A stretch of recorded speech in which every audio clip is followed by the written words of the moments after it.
പ്രൊഫഷണലായിട്ട് ആണെങ്കിൽ ഇമ്മീഡിയറ്റ്ലി നമ്മളൊരു മില്ലേനിയത്തിന് വേണ്ടിയിട്ടുള്ളൊരു പ്രൊജക്റ്റ് ചെയ്യാണ്. അപ്പോൾ ഞാൻ കുറച്ച് നാളുകൾക്ക് ഒരു ഗ്യാപ്പിന് ശേഷമാണ് ഈ പ്രൊജക്റ്റ് ചെയ്യുന്നത്. അപ്പം ഇത് ഒരു സാധാരണ ടെലിവിഷൻ പരമ്പരയല്ല. സാധാരണ ഇപ്പോൾ നമ്മൾ ചാനലുകളിലൊക്കെ വരുന്നുകൊണ്ടിരിക്കുന്നത് കൂടുതലും റീമേക്കുകളാണ്. പുറത്ത് മറ്റ് ചാനലുകളിൽ ഇതായിട്ടുള്ള ഹിറ്റായിട്ടുള്ള പരമ്പരകൾ എടുത്തിട്ട് അത് റീമേക്ക് ചെയ്യണം.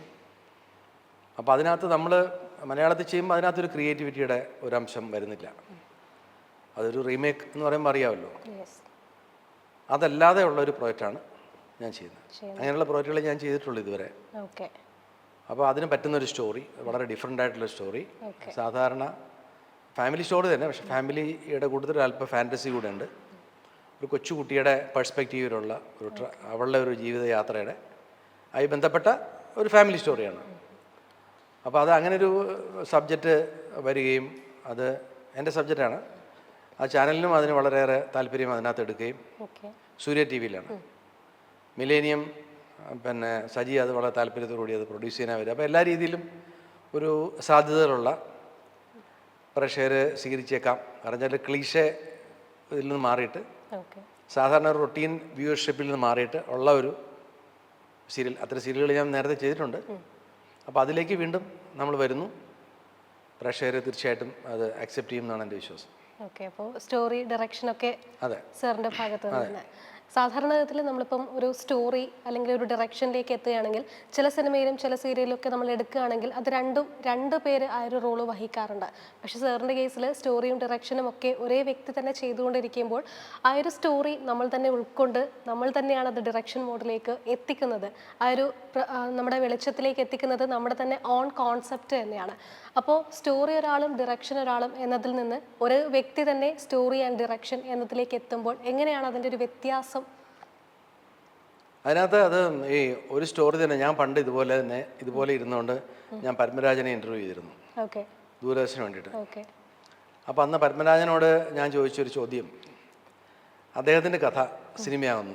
അന്ന് അദ്ദേഹം ആയിട്ടില്ല, ആയി വരുന്നേ ഉള്ളൂ, 1-2 സിനിമ ആയിട്ടുള്ളൂ. അപ്പോൾ നിങ്ങൾ ഒരു ശില്പം ഉണ്ടാക്കി വെച്ചു, അതാണ് കഥ.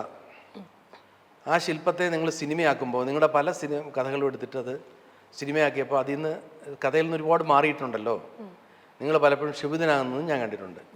അപ്പോൾ നിങ്ങൾ തന്നെ ഒരു നിങ്ങളുടെ തന്നെ കഥ എടുത്ത് നിങ്ങൾ തന്നെ ഡയറക്റ്റ് ചെയ്യുമ്പോൾ ആരോടാണ് നിങ്ങൾക്ക് ശോഭിക്കാൻ കഴിയുന്നത് ഞാൻ ചോദിച്ചിട്ടുണ്ട്.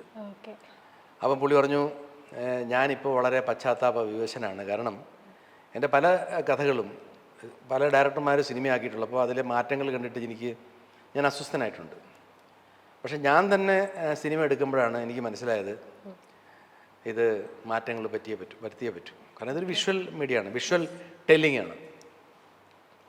അപ്പോൾ സ്വാഭാവികമായിട്ടും ഈ സാങ്കേതികത്വത്തിന് പറ്റുന്ന രീതിയിലും പിന്നെ ഒരു ദൃശ്യ മാധ്യമം എന്നുള്ള രീതിയിലും ആയിരിക്കണം ഇതിൻ്റെ ഒരു അവതരണം എന്നുള്ളത് വരുമ്പോഴത്തേക്കും തീർച്ചയായിട്ടും ഏത് ശില്പം ഉണ്ടാക്കി വെച്ചാലും, ഏത് കഥാശില്പം ഞാൻ ഉണ്ടാക്കിയാലും ആ ശില്പത്തിൻ്റെ കൈ ചിലപ്പം നമുക്കിതിന് ചേരുന്നതായിരിക്കില്ല. അപ്പോൾ കൈ വെട്ടിക്കളയേണ്ടി വരും. കാല് ചിലപ്പം ചേരുന്നതായിരിക്കില്ല, കാല് വെട്ടിക്കളയണം, വേറൊരു കാലായിരിക്കും ഫിറ്റ് ചെയ്യാം. അപ്പോൾ സ്വാഭാവികമായിട്ടും കഥാകൃത്ത് സംവിധാനമാകുമ്പോൾ ഒരു ബുച്ചറായി മാറും.